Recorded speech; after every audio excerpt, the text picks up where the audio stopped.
Debate tonight in Annapolis over a bill that could lead to tougher gun laws. The growing support from lawmakers and why some are questioning if this is the best solution. And half a dozen people indicted in a massive drug bust. How far investigators say this operation went and why Attorney General Anthony Brown says the drug seizures are so critical. And a controversial decision to move forward on Baltimore's conduit deal. Why one group accuses Mayor Brandon Scott of breaking the rules and how the mayor's office is defending his decision. Live from WBFF in Baltimore, this is Fox 45 News at 6. So when individuals know that there is a harsher penalty for carrying these illegal handguns, some will think twice. City State's Attorney Ivan Bates in Annapolis today pushing for his bill that would allow stiffer penalties on certain gun crimes. Good evening, I'm Maxine Stryker. Bates has been pushing this plan for weeks, and he's steadily gaining support in Annapolis, but there are some opposed to this measure. Fox 45's Mackenzie Frost breaks down the debate and the likelihood this bill moves forward. Sponsored by Baltimore City Delegate Frank Conaway, this legislation would raise the maximum penalty for first-time illegal gun offenders from 3 years to 5. When I talk about this bill, I think about a couple of things. Lawmakers listening to hours of testimony from people on both sides of the debate. Raising the maximum penalty would not eliminate a judge's ability to implement a sentence they feel is appropriate, something Republican Delegate Robin Grammer of Baltimore County raising questions about, noting judges don't have to issue the maximum penalty. Start to talk about the fact that a 5-year penalty gets you less than a year. Isn't that kind of the problem here? The judges, they don't always have to give it. We don't always have to ask for it, but it is there.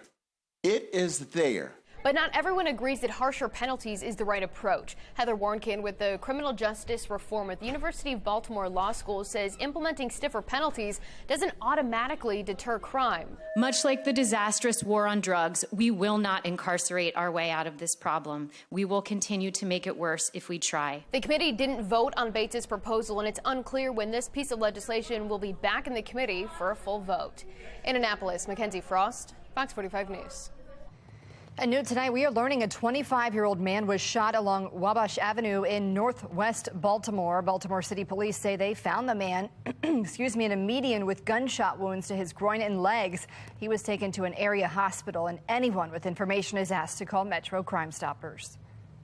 This comes on the heels of a deadly Valentine's Day across Baltimore. 6 people shot, including an 18-year-old who was killed, and 3 juveniles in 2 separate shootings. Now 18 people under the age of 18 have been shot in the city this year. And new this evening, Baltimore City Police announcing an arrest in a murder that happened late last year along Pratt Street. That arrest actually happening on Monday. Quintel Holmes was taken into custody along the 2000 block of West Pratt Street, where the deadly shooting took place on December 29th. Detectives tell Fox 45 News that surveillance images shared widely helped identify the suspect and that Holmes had a loaded handgun when he was arrested.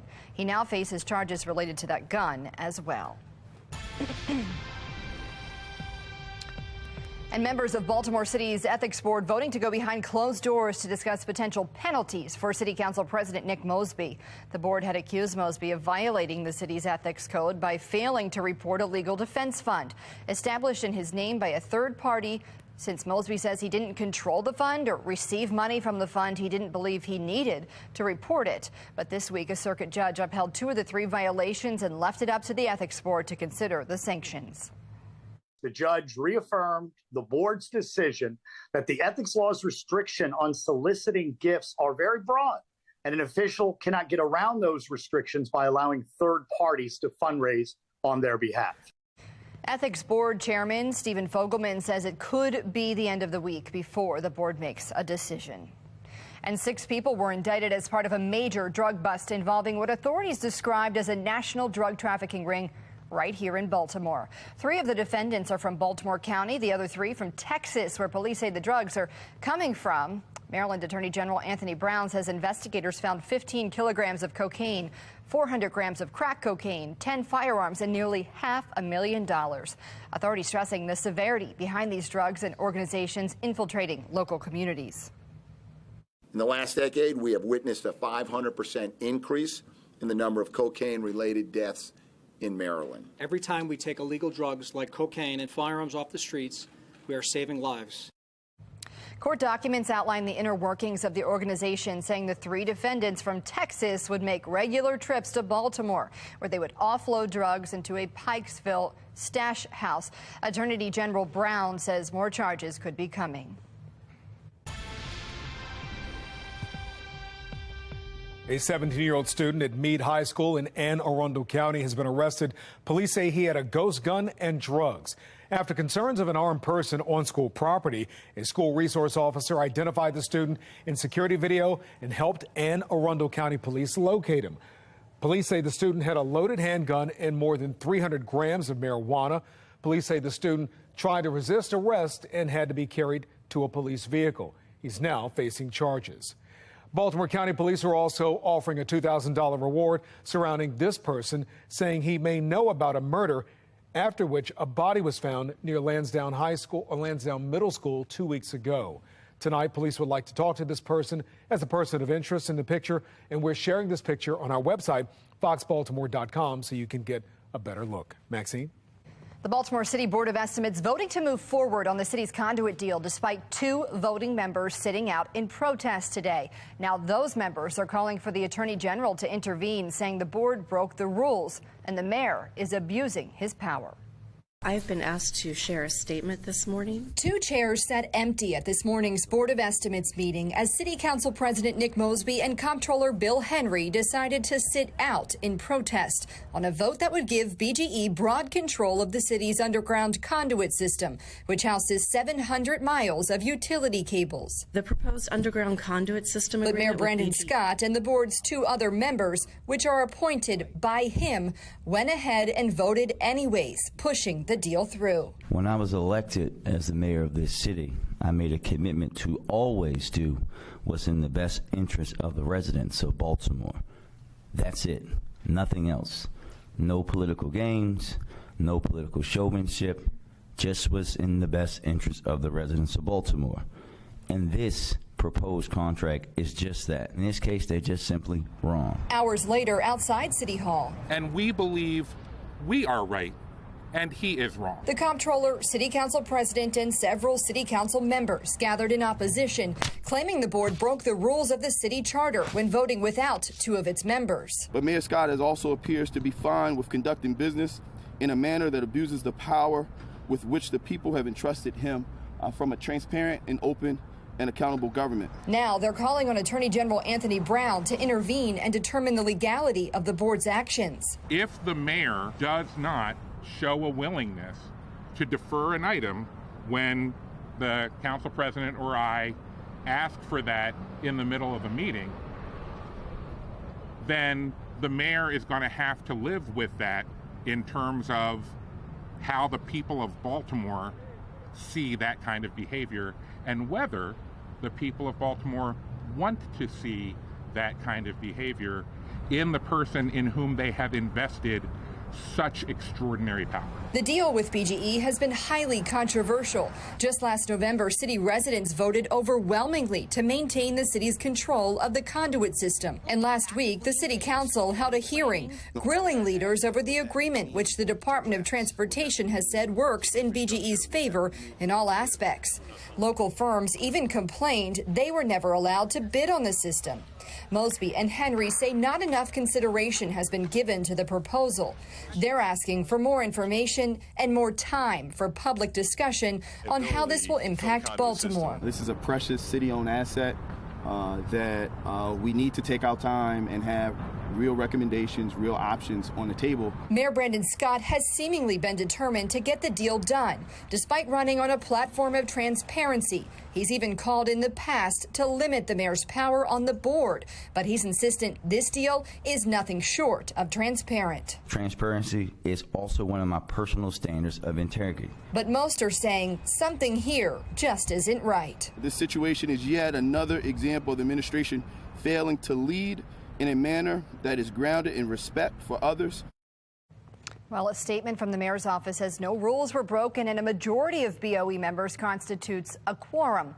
Acting City Solicitor Ebony Thompson says the mayor's office is committed to moving forward with city business despite the absence of the city council president and the comptroller. Top leadership from the Biden administration noticeably absent from being on the ground in Ohio, where a train derailed, spilling tons of toxic chemicals into a community. I'm Kayla Gaskins in Washington. And looking overnight, temperatures are going to be milder than average high temperatures as we head into early Thursday, but also some clouds. It's going to lead to some rain. I'm going to let you know when it gets here and what commutes are going to be impacted worst. My Weather Authority forecast.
Hollywood legend Raquel Welch has died following a brief illness. According to her manager, Welch is best known for her roles in the 60s film hits Fantastic Voyage and 1 Million Years BC. She became an international sex symbol after her role in the latter film. Welch was 82 years old.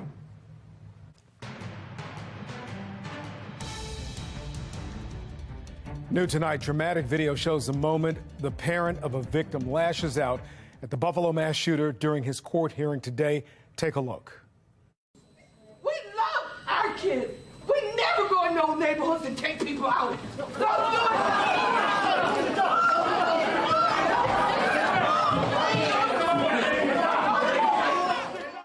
19-year-old Peyton Gendron was sentenced to life in prison for his role for shooting and killing 10 people at a Buffalo, New York supermarket last May, again resulting in 10 deaths. It was ruled a hate crime. Gendron live-streamed that attack in a predominantly black neighborhood, and authorities say he drove more than 200 miles from Conklin, his home, to Buffalo to carry out the massacre. I watched you kill my mom. I watched you on the internet. I watched you shoot her once, reload, and shoot her again. As I was being taken out of the store after the shooting was over, I saw all the victims where they lay. The visions haunt me in my sleep every night and most days. Well, the shooter apologized to victims' families, saying he shot and killed people because they were black. Many don't believe him. He has yet to face federal charges against him. If convicted, he could face the death penalty at that time.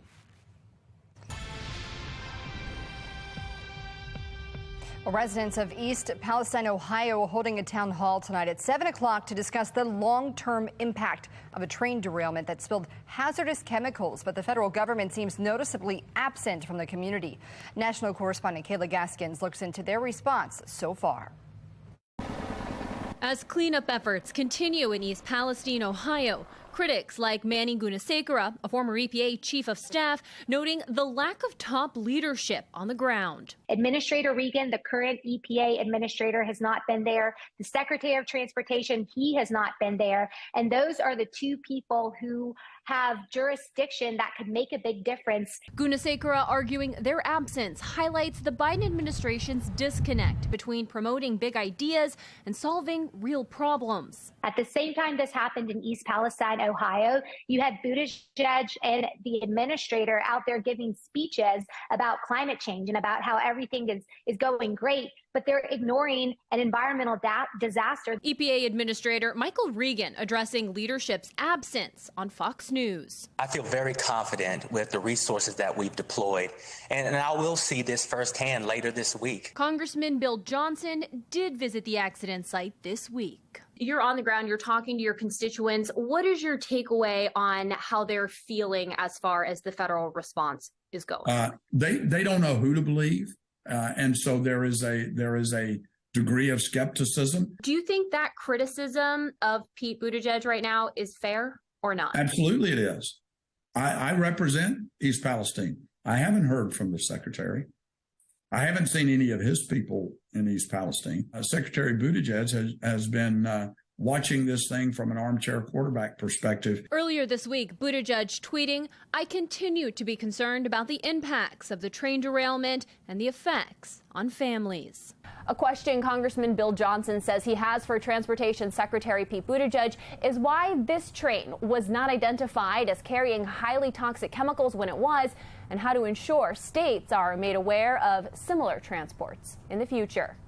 In Washington, I'm Kayla Gaskins. All right, on the Fox Triplecast this evening, nice and tranquil on the Toyota Asian Harbor Skycam and also the Mile 1 Tausicam HD radar. Got to see there on the edges. Our next weather maker trying to move south and east, going to take its good old time trying to get here. So that means we do have a warm afternoon. Well, I guess now it's a warm evening, mild overnight. And then as we enjoy this beautiful sunset on the Toyota Asian Harbor Skycam, we've got some rain, unfortunately, to look forward to for tomorrow, but temperature still mild. And even into early Friday, it looks like temperature should stay on the warmer side, at least in the morning. 68 right now, winds out of the southwest at 6, 37% humidity after just a gorgeous day. High temperatures making it to 70 over at BWI. We're now at 68 and sitting pretty. I mean, this is still about 20 degrees above average high temperatures at this time of night now as we're getting past sunset. 65 at Cockeysville. We're at 64 at Westminster, 66 at Frederick. Near the bay, it's a little bit cooler as the winds out of the south and the southwest kind of provide some natural air conditioning off of the water body, with the temperatures there only in the 40s in the water, so that air above the water also is kind of determined by that and then kind of blown by the winds off to the north.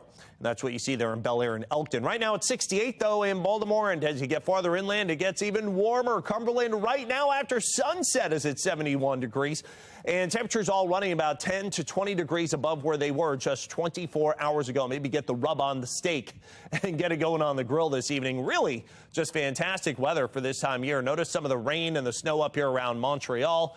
And then there's a little bit of a weather maker that continues to trail its way out to the west. It's forcing the warmth to the north. That's where we are right now. But it's also forcing some showers across portions of the Gulf Coast states. On the other side of this, boy, it is a lot colder. That colder air is never really going to make it into our neck of the woods. It will get cooler, we'll say, later Friday into Saturday, but it's going to be brief, and then we're back at it again. This air is so cold. In fact, we had Las Vegas getting snow at the Strip, on the Strip yesterday, all the way up to Portland, Oregon, and Seattle. That band of snow has now moved eastbound. We are in the warm temperatures into Thursday. There actually could be a bit of a severe outbreak as that front comes through out in the Ohio Valley, all the way up into western New York and western Pennsylvania. Then by Friday morning, that front comes through. It's going to bring the rain to an end by about midday, early afternoon Friday around here, and that's when temperatures begin to cap off and then fall off into the afternoon. So the future scan overnight tonight into early tomorrow morning, nice and quiet. Don't even really need a jacket tomorrow morning. I know I sent my kids to school without jackets the past couple of days. And then as we head into the afternoon hours, especially late morning and afternoon, maybe some heavier rain trying to come through. There could even be a rumble. It's not out of the question. So I'd have umbrellas ready on Thursday. And then it looks like Thursday night on into early Friday. Temperatures top out close to 60 early in the day on Friday before a drop off during the afternoon as the showers come to an end. And we see blustery winds picking up and some gradual clearing. 49 becomes mostly cloudy tonight. Tomorrow, another mild one, but it does turn wet. I'd have, again, the rain gear in the car. 66. I'm going to let you know in the exclusive 10-day forecast what's to come after this. And if we've got any snow in our future, that's in a couple of minutes. Weather Window, presented by the National Weather Desk. A winter storm warning meant plenty of snow across Colorado today, including in Montrose, where another 3 to 5 inches was expected to fall on what you see here. No snow in Ohio, instead a sign of early spring, this bee pollinating a crocus flower. And viewers across central Illinois shared their photos of a double rainbow to brighten the skies after some rain on Valentine's Day. For more content like this, follow the National Weather Desk on TikTok.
Well, the Super Bowl is in the rearview mirror, meaning it's time for NASCAR to take the spotlight. Heather Williams from our sister station in West Palm Beach, Florida, has a preview of this weekend's Daytona 500.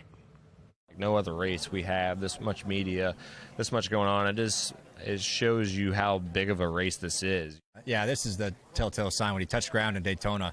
the season is upon us, and it's here. Each driver that walks this red carpet brimming with excitement about this weekend's race and the season ahead. It's kind of the most excited I've been coming into a race season.